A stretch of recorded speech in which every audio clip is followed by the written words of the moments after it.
Sound. Sound. Sound. Sound. Sound. Sound. Sound. Found in sound. Nanaimo is a hub for those offering and seeking assistance through sound for physical, mental, and emotional support. Sound therapists and workers integrate sound into their practices in many different ways. I was originally inspired to produce Found in Sound after finding myself addicted to distraction, mostly by way of technology. Whether it be because of physical ailments I've dealt with throughout my life or multiple instances of trauma, I've really found myself easing into the simple escape of scrolling, taking away the silent moments in my life that I used to use to create. I'm thankful to have had the chance to experience sound therapy sessions in this series as I work on my own wellness journey. In this episode, we start with a counselor, musician, and visual artist who combines different modalities into her expressive arts therapy practice. Hi, my name is Chrissandra Unger, and I'm an expressive arts therapist and a registered therapeutic counselor. And I use music and art along with talk therapy to help people express themselves and get to different kinds of roots that we carry with us from our past and help them move on to the future. I'm also a certified sound healing therapist as well as a biofield tuning practitioner. And I use these approaches as well that are part of the expressive arts in the therapy. Expressive arts isn't only just painting and drawing. It's also using sound, movement, body sensations, knowing where we're at, what it feels like in our body. And sound often helps us to express that either through our voice or even beating a drum. That can help release some of the stress of anger or excess energy that we hold within our bodies. It's interesting how everything began. I've always taken piano lessons as a kid, and I decided to finish up the piano teaching with getting a degree. And so I got that through the London College of Music in England, and I taught for 15 years, and I really loved working with the students that I had, whether they were teenagers or adults, and watching them learn and grow. Then I went to art school. I went to Emily Carr, and I studied there for 3 years, and I began painting and had a different career as an artist, showing in different galleries across Canada.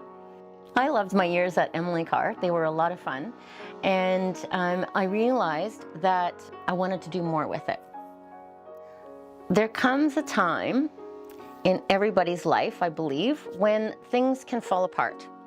And that's what happened for me with the art, music, life, different things that were happening.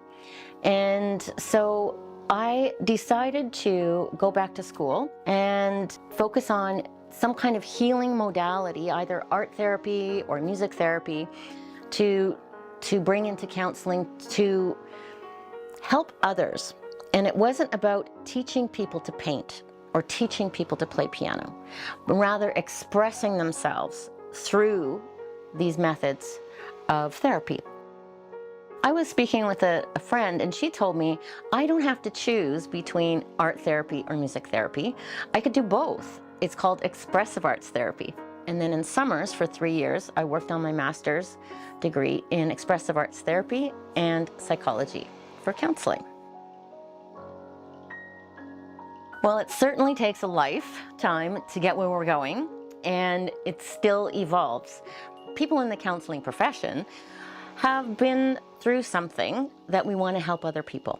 And it doesn't even necessarily mean to be in the counseling profession, but that's the road that I chose to take. And I'm really grateful for it. When I began the work of expressive arts therapist, I had begun with a lot of art, and I've shifted away from that a little bit more into the sound therapy. Sound really moves people. The vibration, integration, resonance, and entrainment with others and with the instrument or the tuning forks that have a perfect tune. Tuning forks are especially important in an area of Chrissandra's practice called biofield tuning. Biofield tuning involves the tuning of the human biofield and was developed by American researcher Eileen Day McCusick. So biofield tuning is based on our biofield, which some people call an aura, which I believe the aura is a little closer to the body and the biofield extends a little further to about 5 or 6 feet beyond our body. I like to use this toy that describes the biofield as if this is our self in the middle and this is our field going around our body. It's similar to the magnetosphere around the Earth or the heliosphere around the sun, and we all have this. Humans, animals, plants, everything that's alive, we've got a field around us that's connected. And biofield tuning uses the premises of our magnetism. So we've got a negative battery terminal at the bottom, ourselves, our feet, connecting to the earth, and we have a positive battery channel at the top of ourselves with our head, connecting to the sky or the sun. So we are like human tuning forks walking around. Biofield tuning, it's more about raising our voltage than raising our vibration, because we want to experience all the vibrations. Our low vibrations, our high vibrations. We don't want to hang around in the low vibrations, but we want to be experiencing it to allow it to move through us. We're human and we have all vibrations. We are like the piano. We have all vibrations, sounds, frequencies that resonate within us. That's why we are moved by the variety of different kinds of sounds and rhythms that we have. When I am having a session, the client lies on the table, fully dressed, and I am working in their field. Eileen McCusick, who's the founder of the field, she developed a map of the field to correspond which emotion is connected to the chakra. So that helps the practitioner also work with the client to see if that's actually what they're experiencing or what they're going through at the time. And we use a pendulum to see which chakra is out of balance. So a circle means it's spinning, a line means we need to take a look at it, and a full stop means it's a high priority. So by using the pendulum, we know which chakra that we need to work on. After it's determined which chakra with its corresponding emotion needs the most attention, Chrissandra explains she then moves from the outer edge of the biofield, which represents a person's birth, inward toward the client, using a tuning fork to listen for dissonance or changes in the tuning fork sound. These changes represent disturbances at that time in the client's life. And as we move closer through the field, we get closer to present time. So I can tell 10 years old, 20 years old, 30 years old to present time where the disturbance happened in the field. And it's just like music or sound. When I hear something that's a sharp sound, it's more like fear or anxiety. Or a down sound.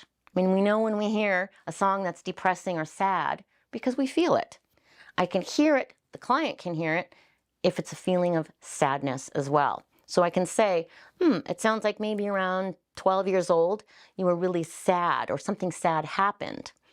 And even though the person, oh yeah, but I'm, 40 right now, and that was a long time ago when my grandma died when I was 12. I've long forgotten about it. The 12-year-old in your field has not. That's the trauma that the person is carrying around in their field that needs to be resolved and moved back. So the energy is following through on our central channel system. So when we hear the sound, the distortion in the field, we hang out with that sound. We hang out with the sound until it resolves itself. The body is just pinging back what it hears. The fork comes in there and the body's saying, no. And the fork, we're just patiently waiting for the body to absorb the sound and go, okay. And as the sound relaxes, then we keep moving until we hear something else, and then wait until that resolves itself. When we're finished, then we use the forks, and then we call them from the chakra up.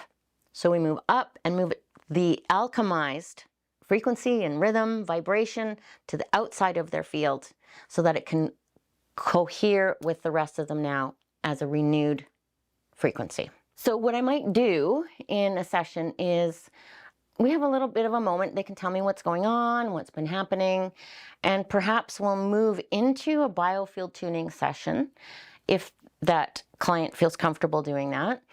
But before we begin the session, I'll often begin with a large Tibetan bowl where I'll sing, and they might invite some comfort of their ancestors or angels or a higher power to be with them during the session.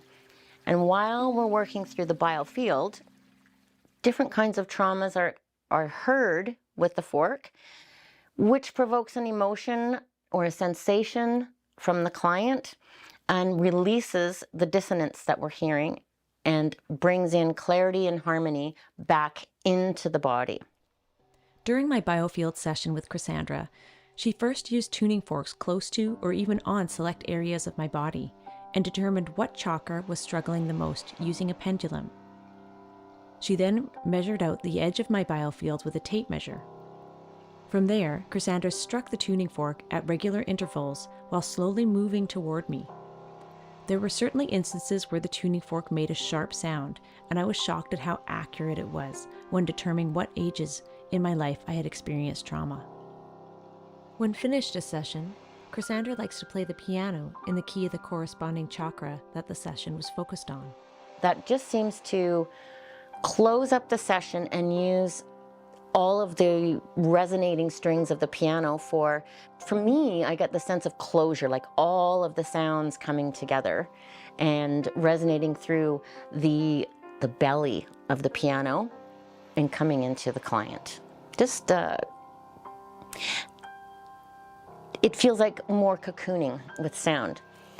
And I've had some interesting experiences with clients after closing it up. Some people have felt that they were floating and feeling like really connected to source, to themselves. And some people have just had a big emotional release with that. Oftentimes, people can leave the session just feeling more relaxed, which is really the key. We want to feel relaxed. We want to feel comfortable in our own skin, and leaving out the door feeling like something has shifted. Even if it's 5%, that's a shift. Everybody has their solution within themselves, and I believe that sound has a way to connect us with that solution by just checking in with who we truly are. Among the different techniques Chrissandra uses in her practice, she sometimes utilizes voice analysis, a system developed by American researcher and naturopath Kay Thompson Liu to help assess her clients' needs, and the system is also used at Nanaimo's Sea of Sound. My name is Narissa Young, and I'm a musician and a sound therapy practitioner. I've been a performing musician for years and multi-instrumentalist and professional vocalist. And in 2020, I decided to complete my sound therapy degree and pursue a deeper path with sound and music. I officially started Sea of Sound in the beginning of 2021. And it occurred to me that, like the field of quantum possibility, we are always immersed in a sea of frequency.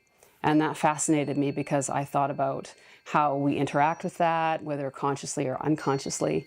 I have lived in Nanaimo all my life and have been active in the music scene here and always noticed what an incredible collection of healers there is here. Again, in 2021, when I was building my business, I wanted to create community. I wanted to know where the other people working with sound were.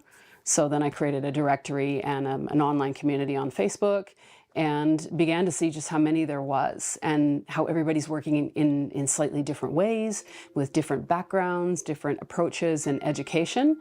And I thought, you know, we got to create community because it's important that we're able to support each other. So sometimes I'll get a call and it's something I don't really do as a specialty. And now I have a place to refer someone. I want to get people the best help that they can. It really became apparent to me over the last few years in particular, you know, as my business began to get busier and I got more experience one-on-one with people, and I started to really notice how very overwhelmed a lot of people are. You know, they're doing their best under challenging circumstances sometimes, and they're feeling overwhelmed a lot. You know, enter this sort of anxiety that shows up, that's just there when they wake up, you know, and they just are slowly learning to cope with it. But our nervous systems are not meant to stay in that state for this kind of time. So a lot of what I do is help people reconnect with that calm state of their nervous system. That's where we're supposed to be most of the time. You know, we're not supposed to be running from tigers all the time. And it's showing up in people's bodies, right? Their immune systems are down.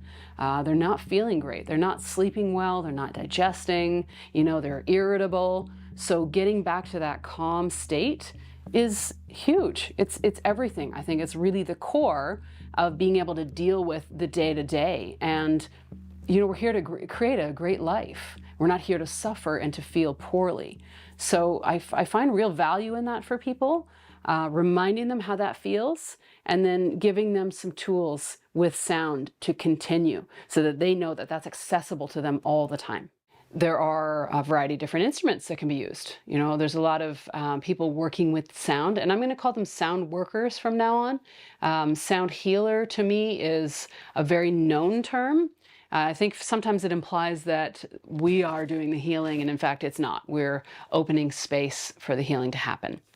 So choosing the right instruments is pretty important. Many people working with sound will use things like crystal bowls, Tibetan bowls, you know, the brass bowls, tuning forks, voice, drums. There's lots of ways to do it. As a sound worker, I think it's important to choose the instruments that you have a connection with and know them well.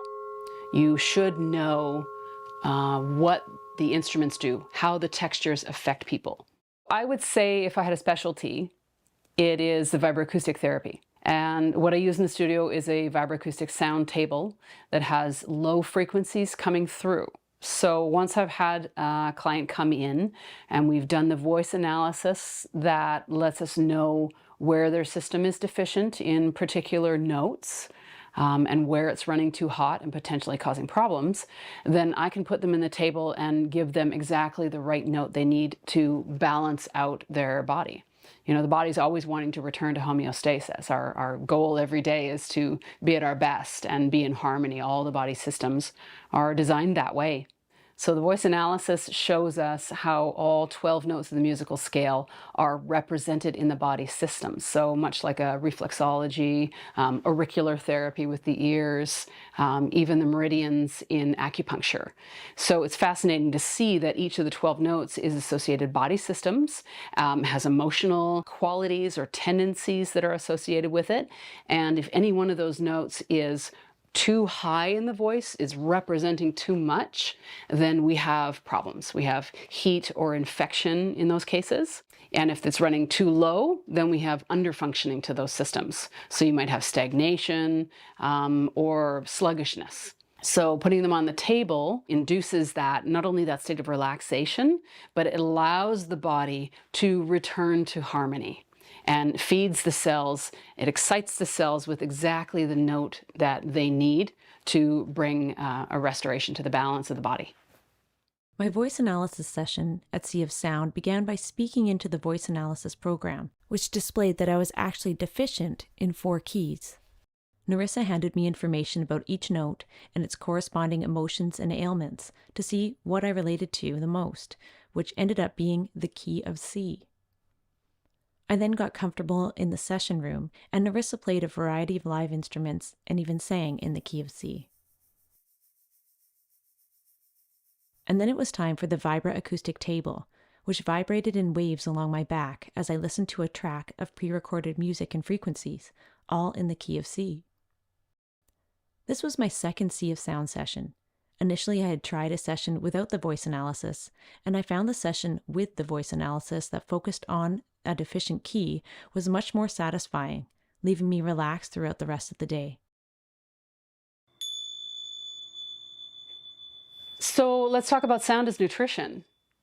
What if we observed everything around us as a nutritional quality? You know, when we're choosing our food, we do try to choose well and choose things that will nourish our body. We can do the same with sound. There are sounds around us that are not good for us, right? Sounds that are triggering our stress response, which as many of us are having right now, you're already having a stress response. So you certainly don't need another layer. So I love to show people how to be aware of that and to listen more deeply to what's around them and see what it is. Is it working for me? Maybe it is. Maybe it's a pleasing sound. When people come into the studio, I have birdsong on. You know, birdsong makes us feel safe.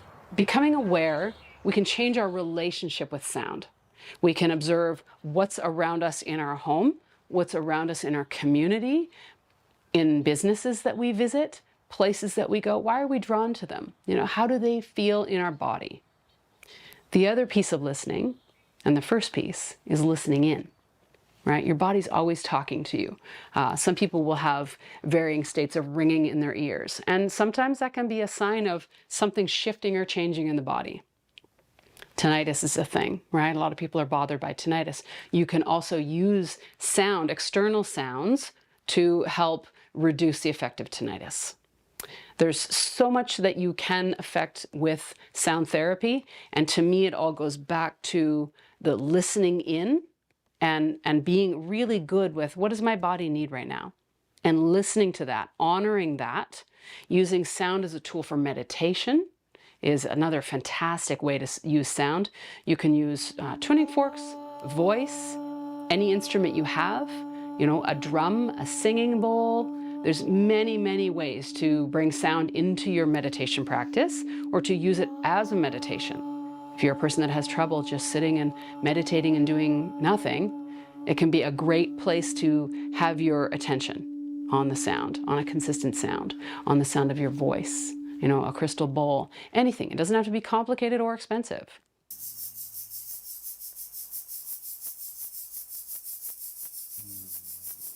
One of my favorite things to say is that sound healing is the cutting edge of a very old sword. Ancient civilizations such as the Greeks, the Egyptians, and so on have been using sound for many things for a very long time. So it's really not new. In my mind, in the last, I would say, few years, sound is experiencing a renaissance. We are becoming more aware of what's around us. I'm so happy to see this coming out of the realm of, you know, the woo-woo or the belief kind of model. It's exciting to see people connecting with this work in such a deep level. They're noticing the difference in their bodies. I love the word resonance. Resonance, a simple example of resonance is if I have two guitars in the room and I pluck the D string on one, the other one will ring. So I look at people this way, actually. When we are vibing with somebody, like we're really connecting, we're actually resonating with them on a cellular level. So the cells in me are actually responding to the cells in you. It only takes 20 decibels of sound to affect the cells in the body. So this is why sound work is so profound, and it's important that we understand it and we work with it consciously. So we're feeding the cells energy, and in the body that can help that return to homeostasis. You know, sometimes our organs are sluggish. Well, we should have some ideas about what will work from a frequency, from a note perspective, from a texture perspective. The harmonics that come off of a guitar are different than the harmonics that come off of a female voice, are different than the harmonics that come off of a trumpet, a drum, a crystal bowl. So having awareness, it's like knowing your medicines, right? I have a bit of a sonic apothecary, as it were. So right from frequencies to voice and different ways to use the voice, to instruments. And I need to know also their relationships. So back to musical training and many years of studying music and, you know, knowing scales and different patterns and harmonies and use of dissonance in jazz, for example. When I'm using dissonance, real dissonance, it's when I have someone that's got something that's stubborn. There's some sort of a a stuck pattern in their body. There's a repeated behavior that they're doing. I just can't seem to get it, get it right. I'm bringing in dissonance, right? Because that has the ability, that real, like the uncomfortable moment is often the time that we shift. So this one's a great example of dissonance.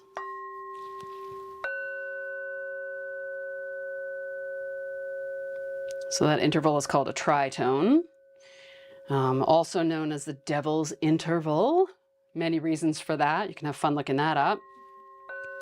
But that one creates tension, clearly, right? It's not a settling or harmonizing interval.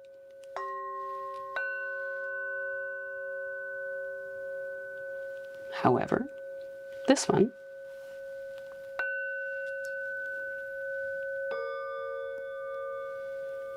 very pleasant, right?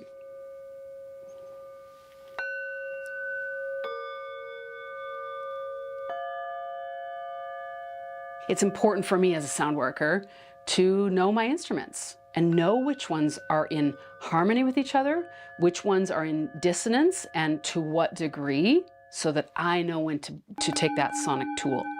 So that's our job as sound workers, is not simply to choose instruments that seem pleasing to us, but to understand that they are also tools and that we're also connected with them to help that person feel their best, be most effective, and get out in the world and let's make something really great. We've been given this beautiful opportunity. You came along, my mind is drifting. Life without care, and my cup is brimming. It occurs to me we're wild and free, no clock is ticking. Sun-kissed peaches, I'm slow